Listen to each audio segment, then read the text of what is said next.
Hello विद्यार्थी मित्रों, હવે આપણે જોઈએ ધોરણ 11 વિષય છે એસટી ભાગ નંબર 1 ચેપ્ટર નંબર 5। હવે આપણે જોઈશું આગળનો સવાલ,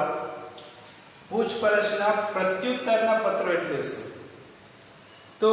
જ્યારે જથ્થાબંધ વેપારી જે હોય છે કે જથ્થાબંધ તેમજ વિવિધ કક્ષાના જે માલ સામાન ખરીદવા માટે અપેક્ષા રાખતા હોય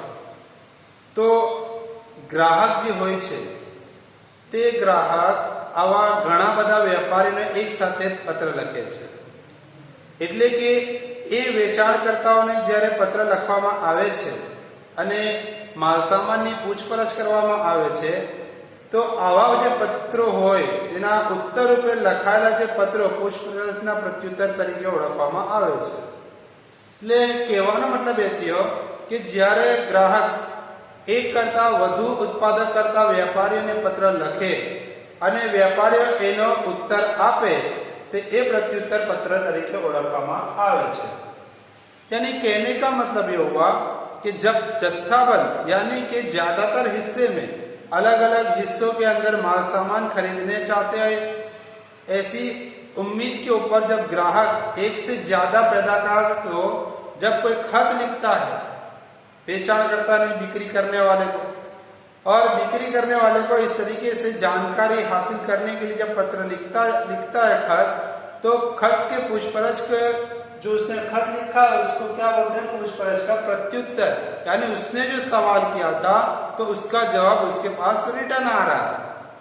तो इस तरीके से माल सामान बेचने वाला का जो प्रकार है वो पत्र ग्राहक ने लखे छे।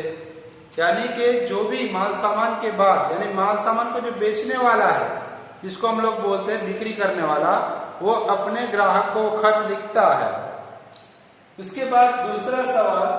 बीजो सवाल, पूछपरछना पत्रों जे बाबत विषे पूछपरछ करवामां आवी होय ते अंगेनी आकर्षक दरखास्तना उदाहरण आपो। એટલે કે જ્યારે પણ કોઈ વસ્તુની પૂછપરછ કરવામાં આવે છે ત્યારે દરેક વસ્તુની દરખાસ્ત મૂકવામાં આવે છે। તેના ઉદાહરણ આપણે જોઈ લઈએ કે જ્યારે પણ કોઈ માલસામાનની ખરીદી કરવામાં આવે છે ત્યારે કોઈ વ્યક્તિ ડિસ્કાઉન્ટ માંગતો હોય છે, તેની અંદર વળતર મેળવવા માંગતો હોય છે। તો અહીં આપણે કઈક મુદ્દા આપ્યા છે કે વધારાનો 10% ખાસ વળતર, એટલે કે અહીં બે પક્ષકારોની અંદર પણ આ વસ્તુની ચર્ચા થતી હોય છે કે જ્યારે વેપારી સામેથી ડિસ્કાઉન્ટ આપતો હોય तो ग्राहक पण ते डिस्काउंट ना हिसाब थी वळतर मांगतो होय कि भाई आटली किंमत में तो नहीं चाले पण एनी थोड़ी कीमत कम करी नाखो, ओછી करी नाखो। तो आ रीते पण ते बंने व्यापारी अने ग्राहक वच्चेनो संबंध बनतो होय छे। ते ज प्रमाणे चोक्कस प्रकारनी आकर्षक गिफ्ट,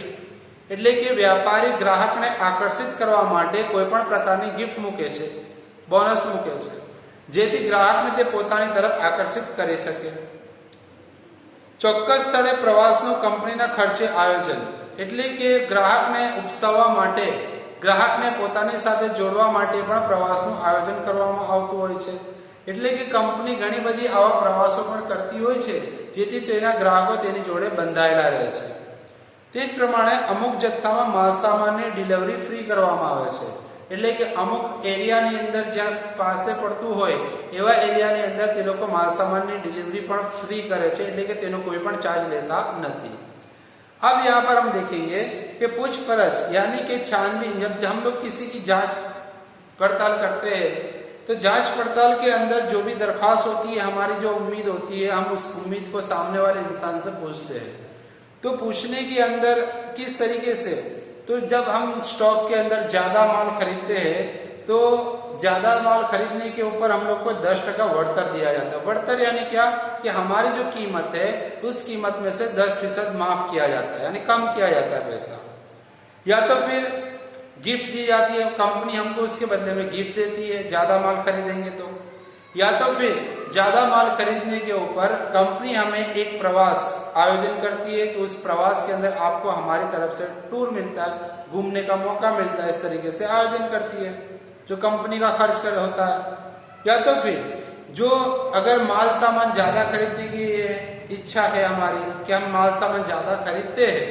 तो वो माल सामान को वो कंपनी हमारे यहाँ तक पहुंचाने के लिए जो खर्च होता है, वाहन का खर्च, गाड़ी का खर्च, वो गाड़ी खर्च लेती नहीं है, जिसको हम लोग कहते हैं फ्री खर्च, यानी कि वो फ्री में डिलीवरी करती है। અમુક ચોક્કસ સમયમાં નાણાંની ચૂકવણી માટે પણ 5% વધારાનું વળતર તેમજ એક આકર્ષક गिफ्ट, यानी कभी किसी ग्राहक को ज्यादा एक्साइटेड करना, यानी कि उसको ऐसी उम्मीद होती है कि आने वाले वक्त के अंदर ज्यादा माल सामान खरीदेगा या उम्मीद लगाता है, तो या तो उसको 5% डिस्काउंट ज्यादा मिल जाता है या उसके बदले में गिफ्ट ज्यादा दी जाती है, ताकि वो ग्राहक उसके साथ में कायम के लिए बंधा हुआ रहे। એટલે કે અહીં જ્યારે પણ માલ સામાનની માંગ વધી જાય, ખરીદારીની માંગ વધે એવી કંપનીને લાગે, તો કંપની પોતાની અંદર પણ 5% વધારે તેની અંદર વળતર આપવાની વાત કરે છે, કાં તો તેને ગિફ્ટ આપવાનું પણ વિચારે છે। અમુક ચોક્કસ સમયમાં અમુક જથ્થામાં માલનું વેચાણ થશે તો 5% વધારાનું વળતર તેમજ એક આકર્ષક ગિફ્ટ આપવામાં આવશે। એટલે કે અહીં પણ આપણે કીધું છે કે જો સમય મર્યાદાને ધ્યાનમાં લઈ માલનું વેચાણ કરવામાં આવે, એટલે કે કંપની કેટલી વખત આવું પણ કરે છે કે આટલા ટાઈમની અંદર જો તમે માલની વેચાણ કરી નાખો કે કંપનીના માલનો નિકાલ કરો તો તમને કંપની 5% વળતર વધારે આપશે, કાં તો પછી ગિફ્ટ પણ આપી શકે। यानी कहने के मतलब ये हुआ कि जब हम कंपनी के माल की बिक्री को तेजी से बढ़ाते हैं तो कंपनी हमें उसके ऊपर फिर और 5% डिस्काउंट देती है या तो फिर गिफ्ट भी देती है। उसके बाद हमारे पास तीसरा एक क्वेश्चन है यहाँ पर कि ग्राहकनी जरूरी माल सामान क्यांथी प्राप्त थशे ए अंगेनी माहिती कई રીતે મેળવે છે। यानी कि ग्राहक जरूरी माल सामान यानी हमारी जरूरत की चीजें कहां से हमें हासिल होगी,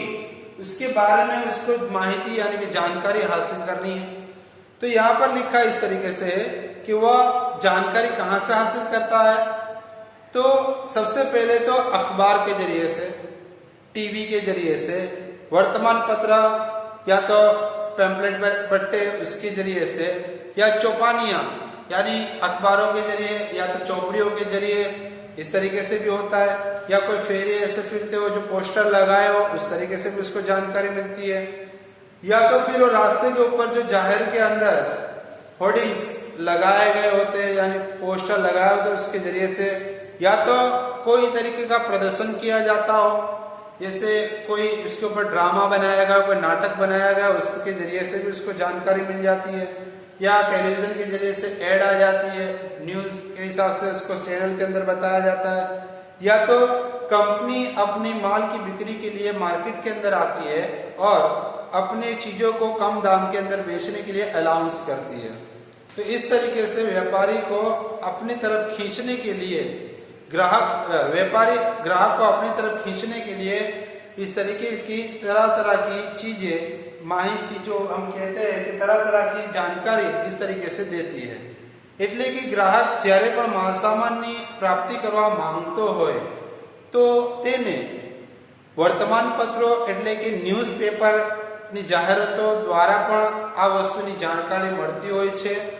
તે જ પ્રમાણે ટીવીના માધ્યમથી પણ જાહેરાતો મળતી હોય છે। વર્તમાનપત્રો કે આવતા પેમ્પલેટ, ચોપાનિયા તેમજ ફરફરિયા દ્વારા પણ